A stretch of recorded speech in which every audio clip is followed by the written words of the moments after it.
Elidia, 21 ans, streameuse. Son ex, Fugu, 26 ans, streamer aussi. Elidia qui publie un communiqué sur X et l'accuse de violence aggravée et porte plainte en suivant de manipulation et de jalousie maladive. Mais Fugu, lui, il sort une vidéo avec des preuves. Et ces preuves, elles montrent totalement l'inverse de ce que dit Elidia. On dirait même que c'est plus lui qui a vécu ce qu'elle décrit dans son communiqué. Premières accusations, les violences physiques. Elidia accuse Fugu de l'avoir frappé à plusieurs reprises. Si cette histoire est vraie, il devra être condamné, ça c'est sûr et certain. On met un point clair et net là-dessus, on va pas revenir dessus. Mais Fugu, quant à lui, il sort un enregistrement audio. Écoutez, ça fait froid dans le dos. Dans cet enregistrement audio, on peut entendre la meilleure amie d'Elidia, Soriane, dire que même si c'est pas son ex, elle l'aura accusé de violence elle aussi. Déjà, moi-même qui n'est pas son ex, j'ai envie de dire qu'il m'a frappé déjà, de base. Mais oui, je vois. Tu vois, moi, des fois, j'ai envie de faire des trucs, j'ai envie de dire, mais il m'a frappé aussi, il se passe pas, il y a quoi? Ça pourrait crédibiliser le truc, je dirais qu'en fait, ouais, il m'a tapé, je suis sûr qu'il a aussi fait à son autre copine, tu vois, genre un truc comme ça, tu vois.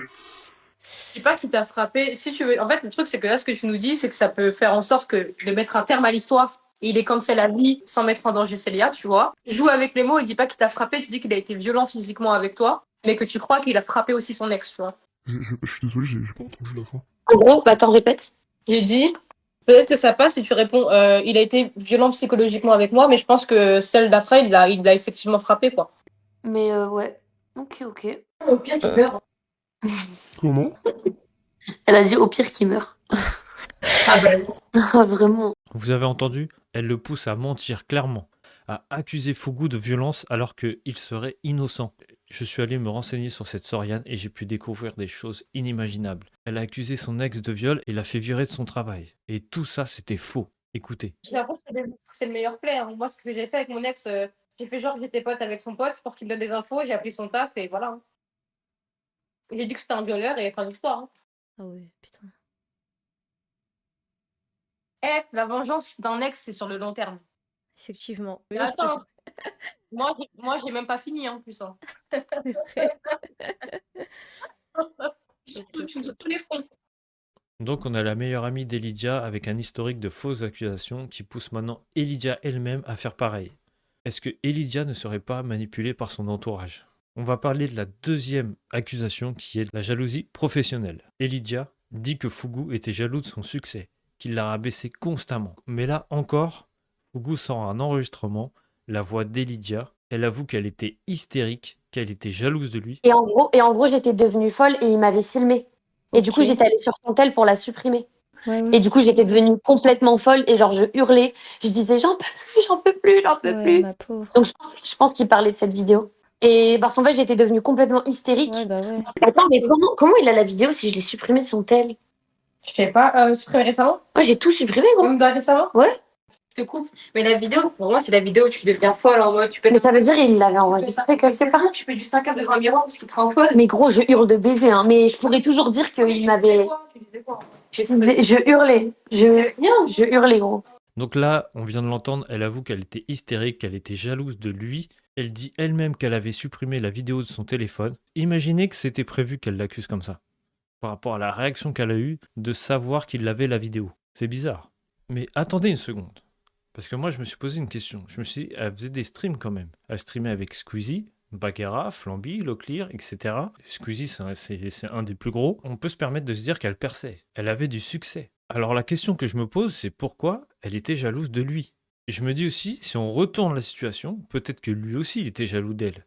Squeezie, c'est quoi? C'est des millions d'abonnés. Collaborait avec des gens énormes. Alors on sait pas, peut-être que même lui, il la regardait de loin et il se disait pourquoi elle et pas moi? C'est humain, ça arrive. Ils étaient les deux en train de se tirer vers le bas. Les deux ils étaient jaloux de leur collab avec des streamers ou des événements. Dispute à Londres pour un live littéralement. Elle a notamment été invitée à Berlin pour cast la finale de Valorant des Game Changers. À ce moment-là, une personne qui s'occupe de l'OBS et de l'audio ou de gérer justement les problèmes lorsqu'on en rencontre vient et s'adresse à Elidia, moi et la carte de notre streamer qui était présent à ce moment-là et demande si par hasard on voulait mettre plusieurs clés de stream, donc qui aurait permis de stream sur différentes chaînes justement cette finale. Elidia répond non instantanément. Sur le moment, je trouve ça dommage parce que si elle m'avait demandé ou si elle avait ne serait-ce que tourné le regard, que ce soit du côté de la carte ou du mien, je l'aurais bien évidemment dit non, c'est son moment, c'est son kiff. Mais le fait qu'elle me propose pas, par rapport à ce qui s'est passé à Madrid, je trouve que c'est quelque chose de problématique. Ça prouve encore une fois qu'elle veut absolument tout pour elle et rien pour moi. Et on parlait de base de jalousie professionnelle brutale. Durant le premier incident, ce qui s'est passé n'était pas dû à une jalousie du fait qu'elle soit invitée et pas moi. Ce qui s'est passé. Mais ce qui lui donne tort, c'est que tout ce qu'elle dit dans son communiqué, c'est elle qui le faisait vivre à Fugu. Elle l'accuse, lui montre les preuves de ce qui s'est vraiment passé. Donc oui, pour moi, c'est une relation toxique des deux côtés. Peut-être les deux avaient leurs problèmes, mais Elydia, elle ment publiquement et l'accuse de violence. Et Fugu, lui, il montre juste la réalité, il montre des faits, il montre des preuves. Et ça, c'est pas du tout la même chose. Mais attendez, c'est pas fini, parce qu'il y a encore d'autres révélations. Selon les preuves de Fugu, Elydia l'aurait trompé avec un homme marié. Vous vous rendez compte qu'elle l'accuse de jalousie maladive, mais c'est elle qui le trompait. Alors, est-ce que sa méfiance était-elle justifiée? Est-ce qu'elle avait un manque de confiance en elle? Est-ce que, vu qu'elle a trompé elle, Fugu, elle avait peur que lui la trompe? Glens avait répondu en mettant une photo de moi et Elydia a tiré des conclusions hâtives en disant que je l'avais trompé avec Glens. L'unique moment où j'avais rencontré Glens, c'était lors d'un shooting. Dans ce shooting, il y a plusieurs personnes, Nello, Emash, Maxime, son propre photographe, Younes, un ami à moi, et Loupiot. Il y a peut-être d'autres personnes, mais je les ai pas en tête. L'unique personne qui à ce moment-là savait que Elydia et moi étions en couple, c'était Loupiot. Donc à ce moment-là, je lui ai envoyé des vocaux. J'ai un souci avec Célia, tu te souviens le shooting qu'on avait fait avec la Carmine Corp? Depuis il y a Glens, qui est la joueuse, la blonde avec qui t'as dû parler je suppose, qui tweet pas mal sur moi, et là en l'occurrence récemment encore un tweet. Je sais pas si tu l'as vu passer sur Twitter, mais du coup Célia me reproche. Vas-y, à plus, ciao. Excuse-moi. Et du coup Célia est persuadée qu'il s'est passé quelque chose avec Glens sur le shooting. Alors que je lui assure que je ne lui ai même pas parlé, honnêtement, je dis la vérité, tu étais là et tu pourras lui affirmer. Je ne lui ai pas parlé du tout, je lui dis bonjour à l'aller et au revoir, et c'est tout quoi. Et là, elle se monte la tête, elle m'a appelé en disant que c'était fini, etc. Et moi, ça me brise le cœur. Je suis amoureuse. Je sais pas sur qui compter pour m'aider malheureusement. J'ai mon pote qui était là sur place l'autre fois. Il a pu lui expliquer qu'il s'était rien passé, mais elle peut pas lui faire confiance parce que c'est mon pote. Du coup, j'ai besoin de quelqu'un pour me sauver. Si tu peux, je suis vraiment désolé de te demander ça, mais si tu peux juste soit lui envoyer un petit message, soit l'appeler, soit lui expliquer parce qu'elle veut pas me croire moi et je sais pas comment faire honnêtement.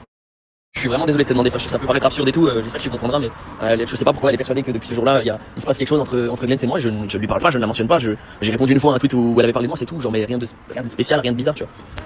Je dis s'il te plaît, raisonne Elydia, parce qu'elle avait littéralement décidé de me quitter. Elle a pris ma valise, elle l'a mis en dehors de la chambre d'hôtel, elle a fermé et je n'avais pas la carte pour entrer dans l'hôtel. Le problème c'est que même après ça, je lui disais envoie un message aux personnes qui étaient présentes, que ce soit Loupiot, même Glenn si tu veux. Elle me disait je suis persuadé que tu leur as dit de mentir, etc. ou que t'as des choses à cacher. Encore une fois, c'est un problème dans lequel on m'accuse où il n'y a aucune preuve. Je suis totalement innocent. Je n'ai absolument jamais eu de contact avec Glens, à part pour lui dire bonjour. Et à la fin de ce KCX dans lequel j'avais participé, je l'ai croisé dans des couloirs plus tard. Elle était venue s'excuser dans mes DM et je lui avais pas répondu parce que Elydia voulait pas que je lui réponde. Moi ça m'a fait de la peine quand je l'ai croisé, je suis venu m'excuser et je lui dis bah désolé, je suis en couple avec Elydia, elle a mal pris le tweet où tu mets une photo de moi. Il me semble que Glens à ce moment-là me disait qu'elle avait pas envie de mettre une photo d'elle parce que ça devient narcissique ou un truc dans le genre, mais peu importe. Durant une autre des nombreuses disputes qu'elle avait l'habitude de faire, étant donné que moi j'avais besoin de respirer et de prendre du recul sur les situations lorsque elle avait fait une connerie et que je l'en voulais. Sauf que lorsque j'essayais de m'échapper, elle prenait mes clés de voiture et mes clés de maison, elle les cachait. Elle se mettait en face de moi et tendait les bras pour m'empêcher de passer. Elle me bloquait, elle m'agrippait, elle me courait même après. Et j'ai des témoignages de ça qui se sont passés à Dijon un peu plus tôt. Mais c'est quelque chose qu'elle faisait régulièrement, voulu d'avoir réagi comme ça. C'est là où moi ça me pose problème parce qu'on me fait passer pour quelqu'un qui tabasse les gens. Là où moi je me suis vraiment fait taper, on m'a acheté même un téléphone dessus et à chaque fois c'est vraiment dans un contexte de vouloir faire du mal physiquement. Si en face ça avait été un homme et que j'avais été une femme, ça aurait été encore plus problématique. Et je trouve pas ça normal que c'est censé être plus problématique parce que c'est une femme et que moi je suis un homme et que du coup ma voix ne compte peut-être. Si on résume dans son poste, c'est lui le jaloux, c'est lui le violent, c'est lui l'hystérique. Dans les preuves,